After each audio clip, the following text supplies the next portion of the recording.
Welcome to the Impact Room, brought to you by Douglas Jackson, who help you hire more impactful, diverse leaders who stay for longer and are more successful. The Impact Room is a business, CX, and leadership podcast where exceptional, diverse, and impactful leadership and wisdom is shared. We dive deep into pressing topics that impact your customer-led business, featuring interviews with CEOs, COOs, Chief Customer, Chief People Officers, directors, influential leaders, and subject matter experts who share their lived experiences, top tips, thoughts, advice, and industry trends to help elevate existing and future talent. So let's dive into our next episode, and please don't forget to like, subscribe, or share if you enjoy this content. Thank you.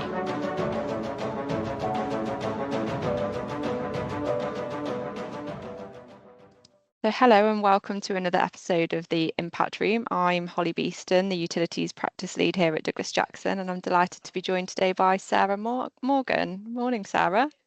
Morning, Holly. So Sarah runs her own coaching and development business, Luceat Consulting, and you're also the COO for Future Leaders, aren't you, Sarah? Yes, exactly that. Future Leaders is a mentoring network. We provide mentoring services to people who are new in their leadership journey. And my coaching business and leadership development business is much more about enabling people to shine at work, to be the best they can be, and to really maximize their performance in the workplace.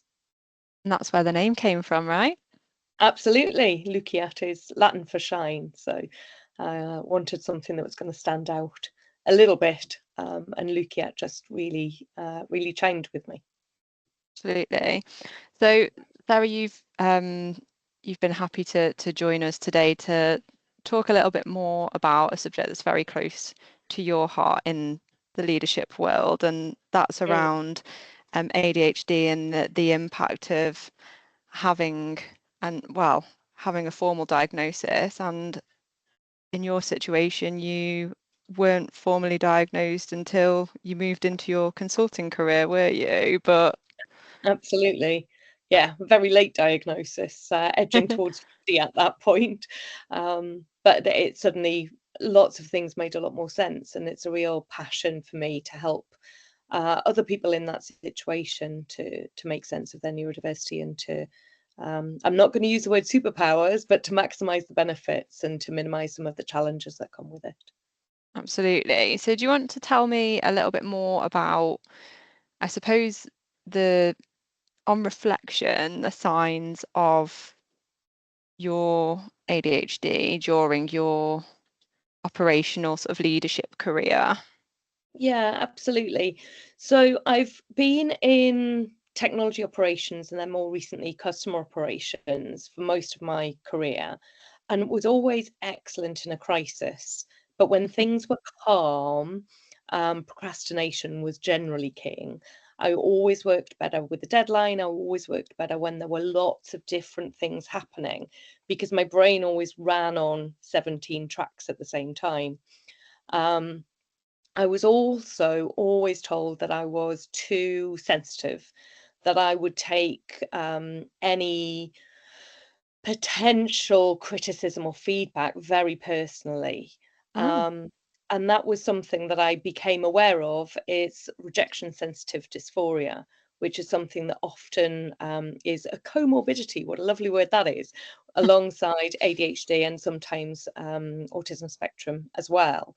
And it's a sense of wanting to get everything done so well and to never be in the position where you're being criticized or that there's any negative feedback or that you're being rejected in any way, shape, or form.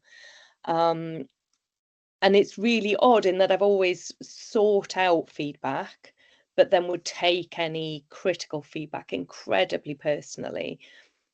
And the final part of the jigsaw, I think, is that hyperfocus.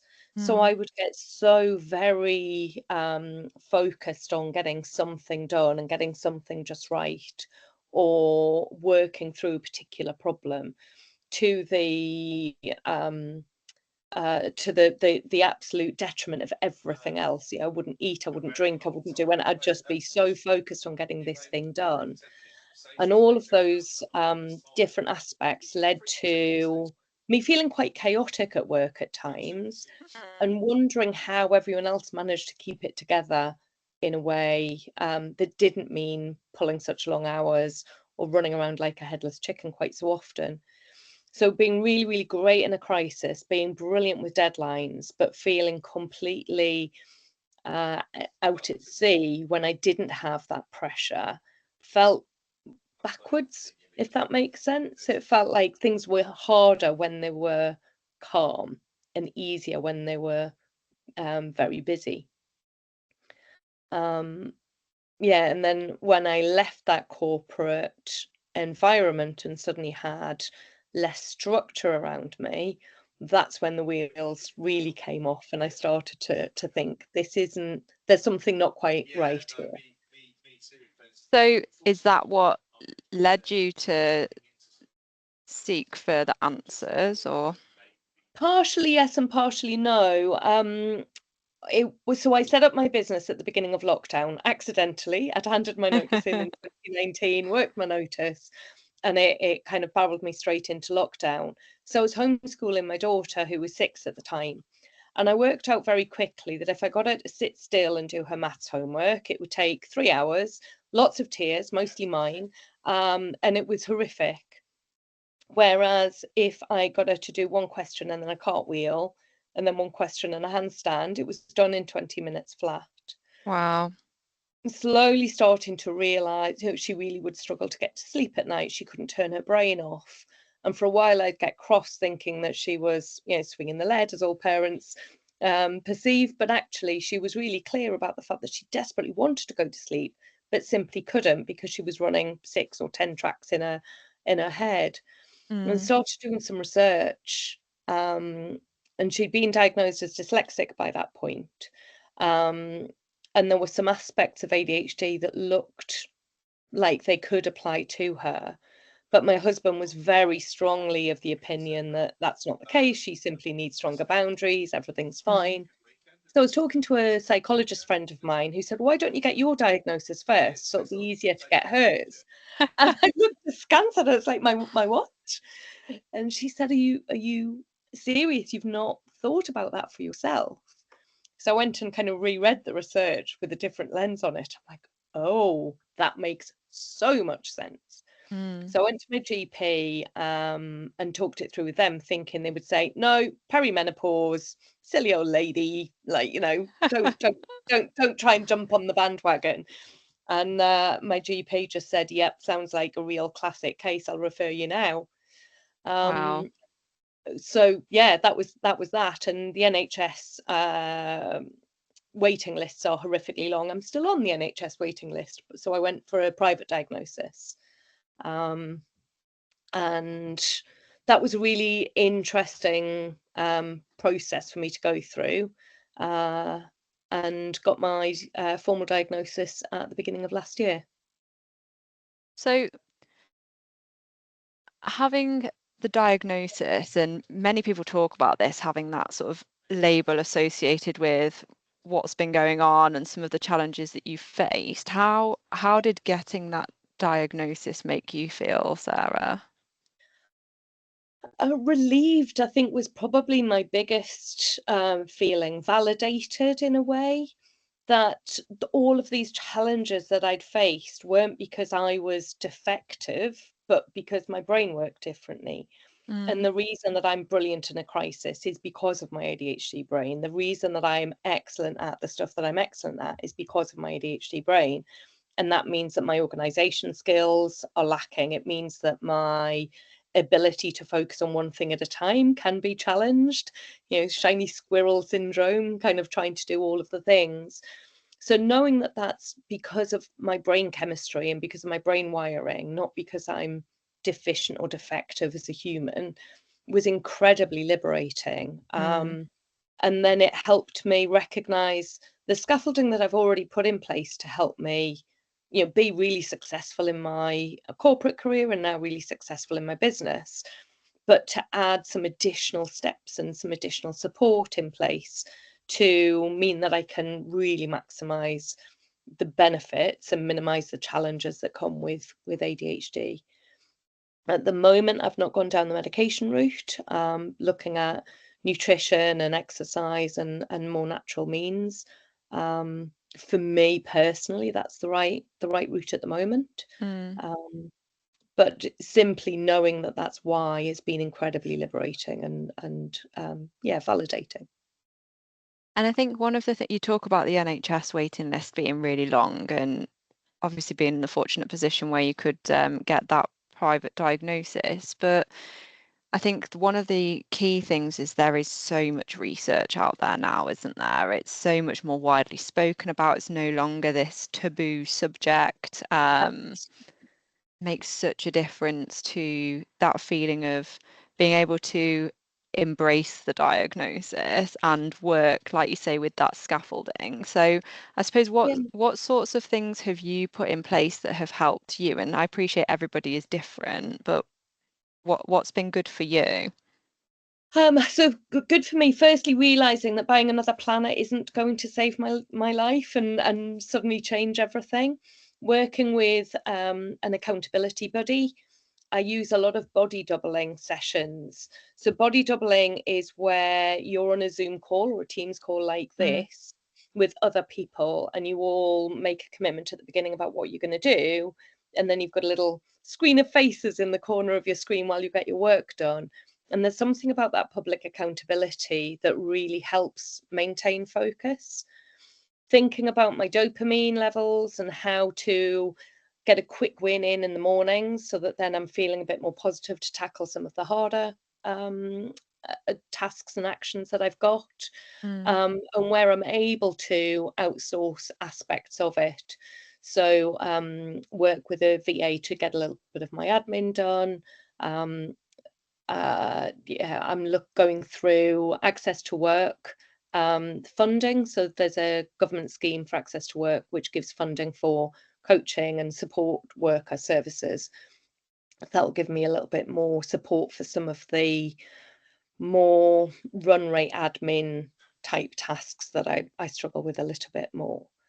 And that recognition that sometimes I need to take a break and sometimes I need to allow my ADHD brain to go off on a nice distracted wander to be able to come back and tap back into hyperfocus. I bought a kitchen timer. Okay. So I don't know if you've heard of the Pomodoro technique. Yes. But when you're feeling overwhelmed, particularly with an ADHD brain, that sense of kind of overwhelm can be really paralyzing. So putting the kitchen timer on means I'm not using my phone as a timer.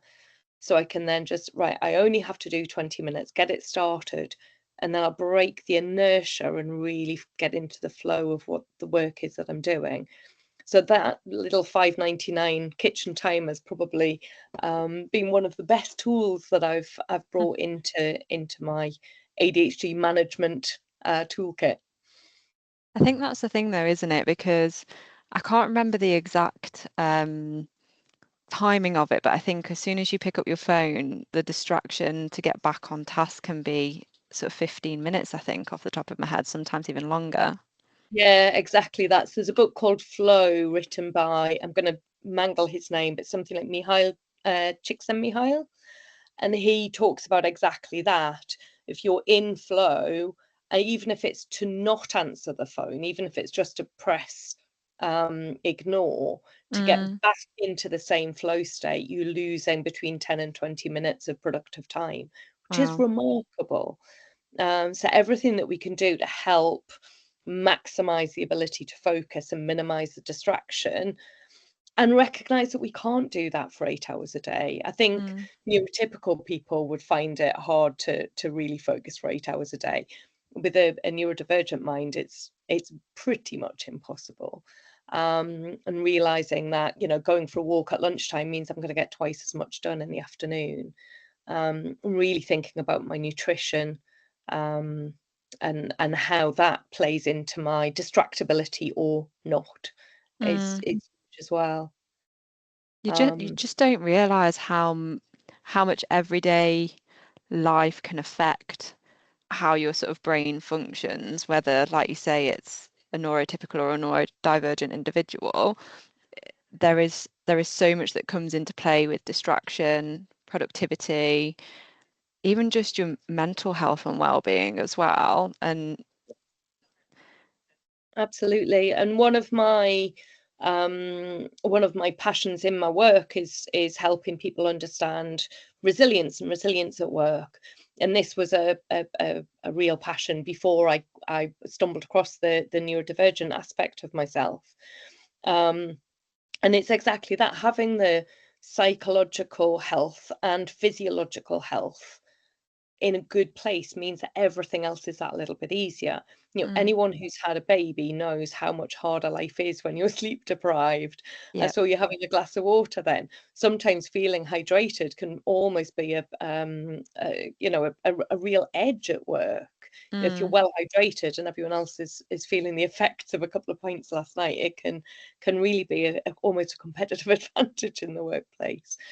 So I think having that basis and really thinking about kind of the whole system of you and how your physiology and mental well-being are interlinked is important. And I suppose if you were talking to your later diagnosis, had you had that diagnosis when you were still in your more corporate career, what difference do you think that would have made?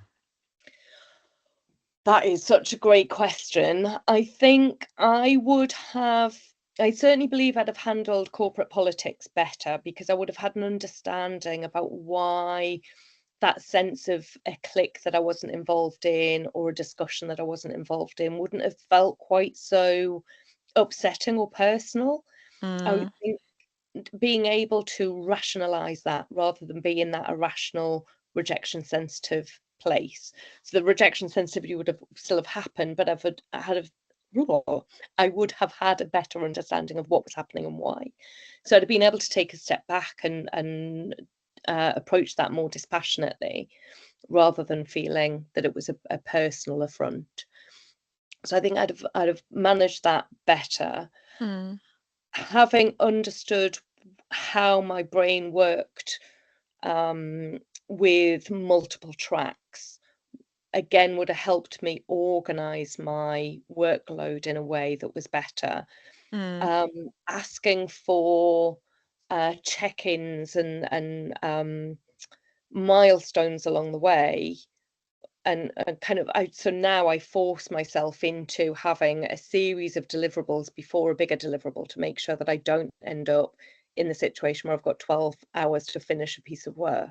So I think if I'd had that understanding at work, being able to put those steps in place would have meant that the quality of my output was always a high standard rather than mostly a high standard. And I would have certainly saved myself a lot of stress and pressure. And that then, that if I think about how that then links into the rejection sensitivity as well, when you're stressed and pressurized, you don't necessarily do such a good job, which means you're then more likely to get the feedback, and so it goes. Being able to break that cycle at times would have been really helpful. Do you think if you'd have had the diagnosis and been able to speak openly about it in that environment as well, that there could have been more supportive measures put in place to help you? In some organisations, yes. I think there are some organisations that I worked in that weren't ever going to be supportive to somebody who's neurodivergent. And again, that's a real passion of mine in my work now, helping people deal with that toxicity in the workplace. If they're not going to be supportive of neurodivergence or people's individuality and authenticity, then they're not a good place to be. I think maybe I would have realised that and moved on to more healthy organisations more quickly as well. And given that coaching is the role that you're doing now, and obviously you're adding a lot more sort of value into the careers of those that you coach and mentor through Future Leaders too. But what advice, I suppose twofold really, what advice would you give to somebody that was going through that diagnosis process or had perhaps been diagnosed? And I suppose secondly, if you were looking at an individual that is managing somebody that has been diagnosed, or it's newly managing somebody with a diagnosis, what sorts of advice would you give them perhaps? Both amazing questions, and myriad answers, I guess. So as an individual, I think it's firstly, be really kind to yourself.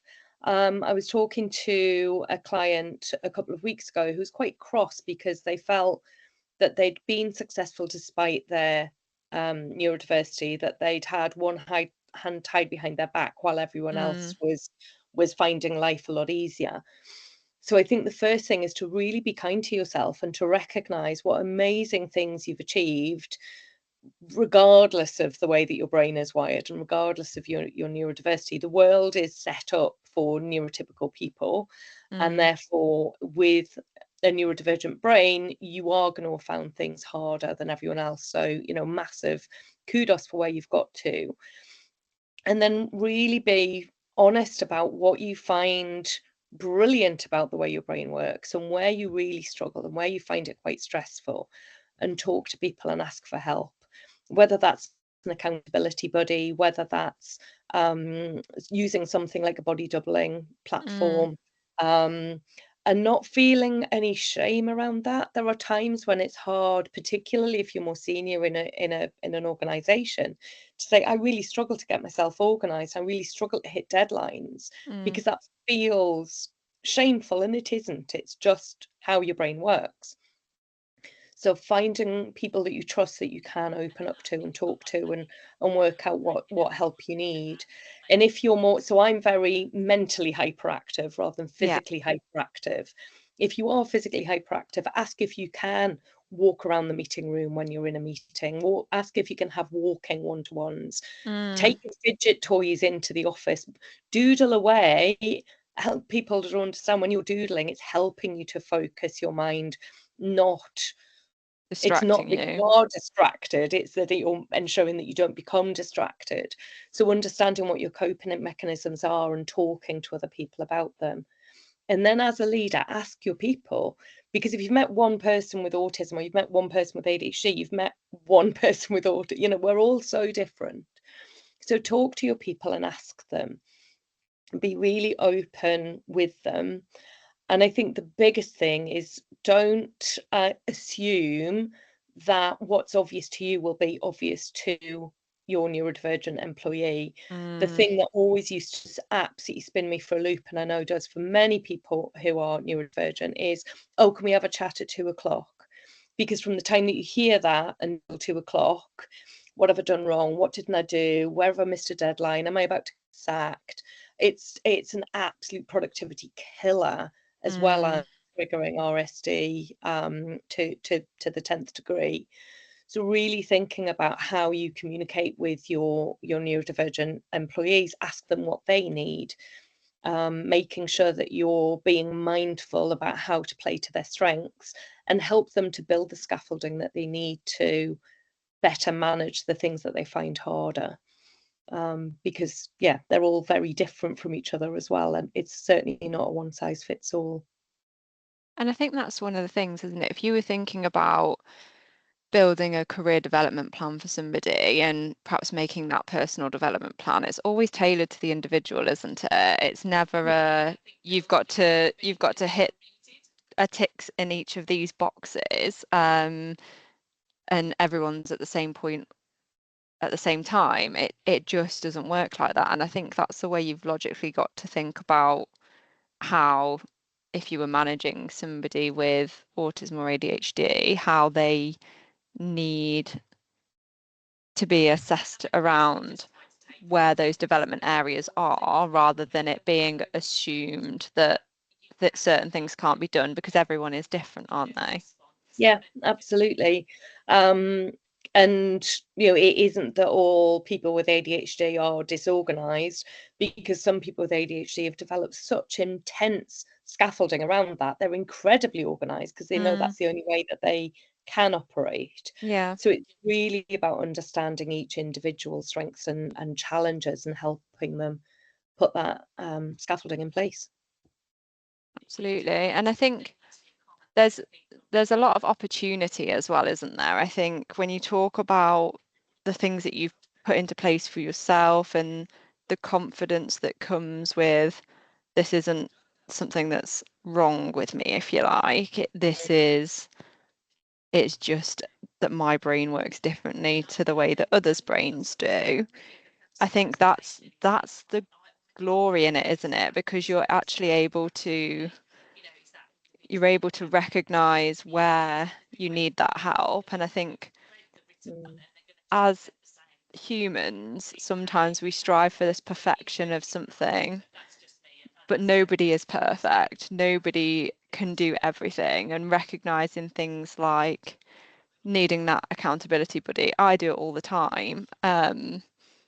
I will say I'm going to do something, but I have to tell somebody that I'm going to do it if I know that I'm not keen on doing it, because it, like you say, it's that accountability to make sure that actually, if I've told somebody else I'm going to do it, the pressure's on.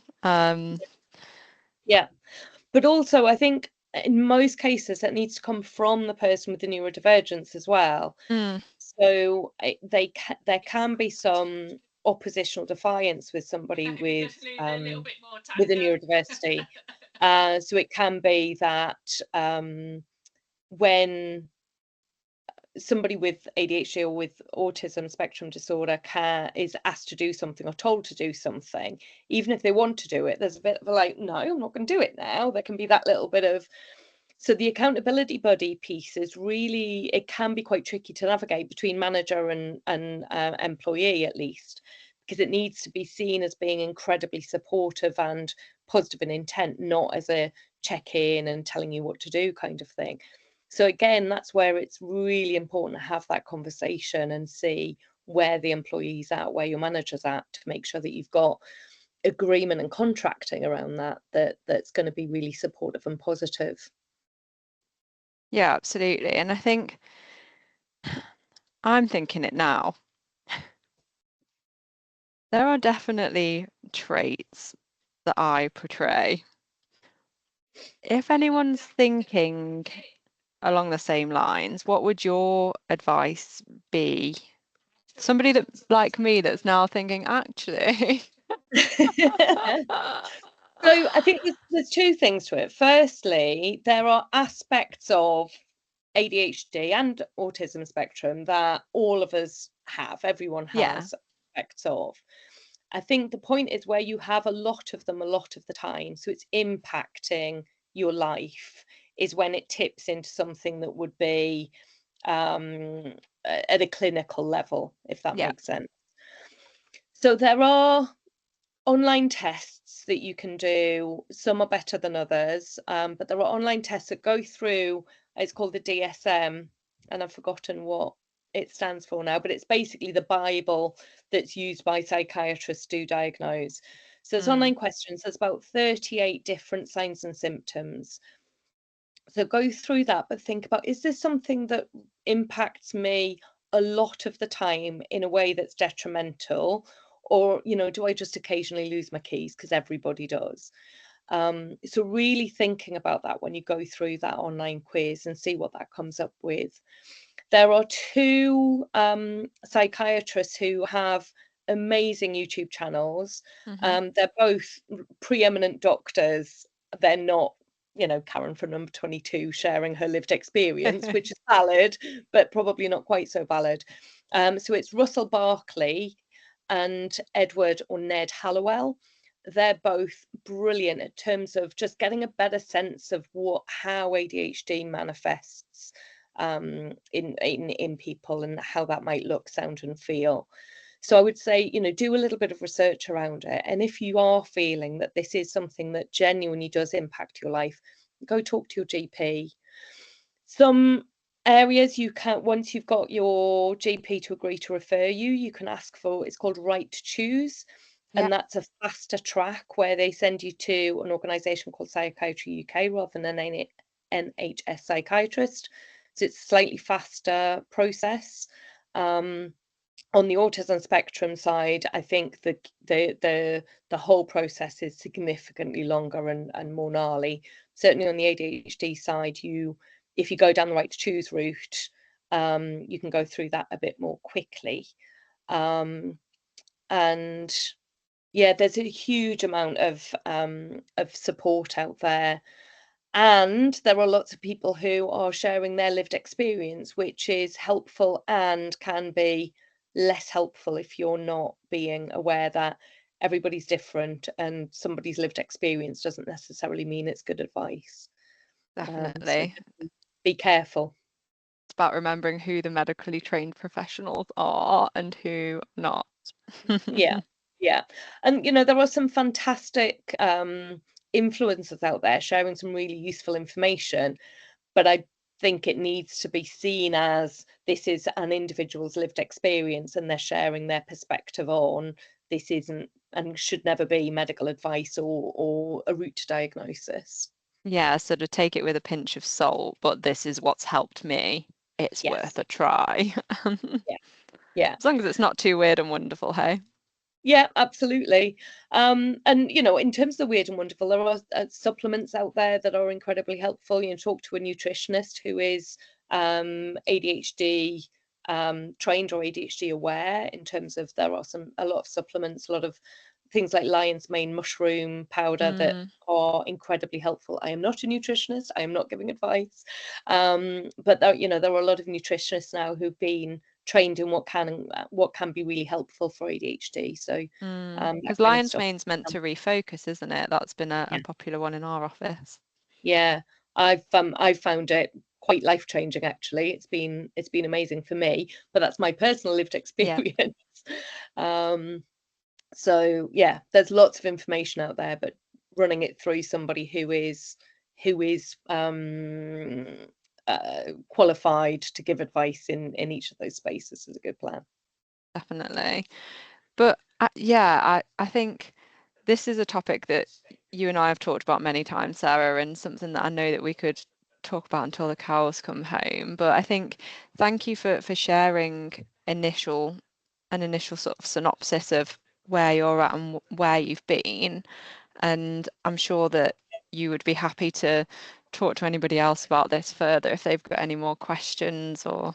Absolutely. I'm always happy to jump on a call, whether that's Zoom Teams call or a phone call, or if you're in the Southwest, a coffee and a chat.